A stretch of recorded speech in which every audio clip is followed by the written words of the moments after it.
Hey guys, I'm going to show you how to make this little mini holiday journal. You do not have to use holiday paper. I just am because I've gotten this recently and I wanted to put it to good use.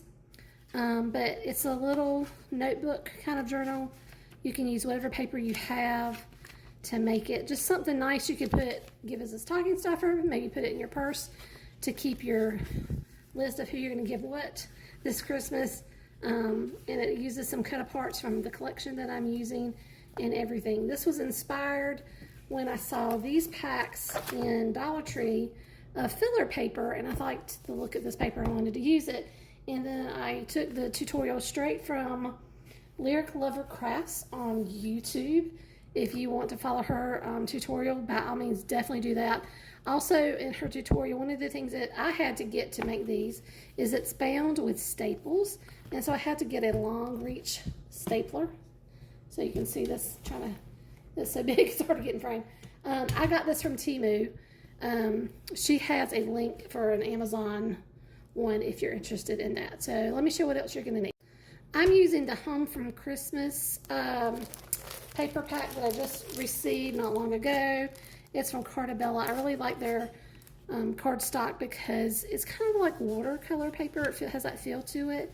So it's textured. I kind of really like it. It's decently thick. From that, I have some of the 4x6 cut aparts. That's what's going to go on the inside. And then there's some of their 3x4 cut aparts, and that's going to be the covers. And then you need other pieces of paper of whatever cardstock you want to use that are 4x4. Okay, let me show you the next part. This is pretty thin paper, so you need 16 total pages that measure 4x6. I'm cutting this all at one time because, again, it is very thin. So I'm cutting it by 6, and these is just 8 sheets total. So I want 4. And then, oh, did it go through? I was going to say, did it not go through? Ah, sorry guys. And another 4. Each of these pieces of paper, you're going to fold them in half. So to get this ready, just go ahead and take each one, find the center, get them as straight as you can, and start folding these in half. And I don't know why I'm having such a hard time, but I am. Well, keep moving the piece of paper. There we go. Okay, you're gonna do that with all of them. As far as these scraps are concerned, I actually used this for notes the other day for when I was getting phone calls and stuff. But this I think can go in junk journal, so definitely save all these strips. Okay, the next thing we need to do is we need to score our 4x4 piece. So whatever you do, make sure, like she said, the top is at the top, the bottom is at the bottom. So if you have directional paper, make sure this is where you want it to be. And you're going to score it at 3 1/4.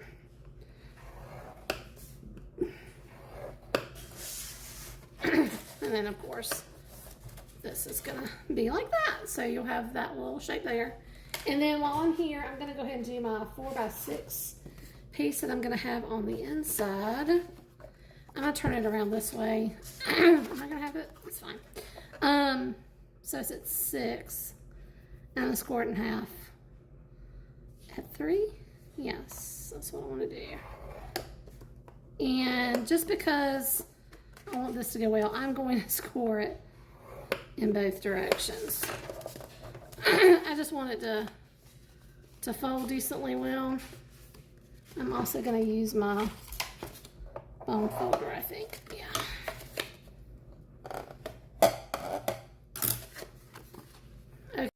Okay, I don't know what I did, but when I cut my cut aparts apart, yeah, they're not being 3x4, but that's okay. I'm going to work with it. And I'm going to cut down whatever I need to cut down to make it this fit. So, you can, excuse me, I want to cough so bad. You can use liquid glue for this. You can use tape. Just make sure whatever you use, it's very strong adhesive. something that's really going to grab. I'm using my craft bond, Elmer's bond, craft bond. I can't say Elmer's craft bond. I like it because it gives me time to wiggle it in place where I want it to be, but also it is super strong. So I'm going to make this line up so it's even over here to the other side. So I'm gonna, whoops, see, I just moved it. Not where I want it to be either. Like this. Let me see if I can get this to go where I want it to go. Sorry guys. I'm trying to get it to the edge. There we go. Now we're cooking with gas. And I'm just gonna let this grab on, and then I'm gonna trim this little bit off. I ended up taking about 1/8 of an inch off of each of these papers as well. So now you're just gonna start stacking all your papers one inside of the other. And be back once it's done. Okay, once they're all together, I'm gonna take my 4x6 piece, and that's gonna go in here in the middle as well. So when the person gets to the middle of the book, they'll see Merry and Bright. So once that's all together, it's gonna go inside the book.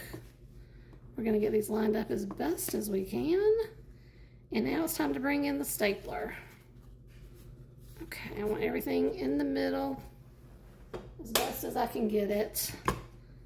And then I'm going to staple it at the top and the bottom. And I'm just, you see me messing with it because I just kind of, I'm trying to make it as close to perfect as I can. And I'm just going to try to line that staple to be on the score line. So that's one.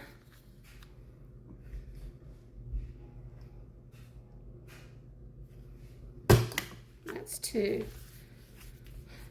Now we have a cute little book. One other thing I'm going to do. The problem with these little ends here is that you can catch these corners.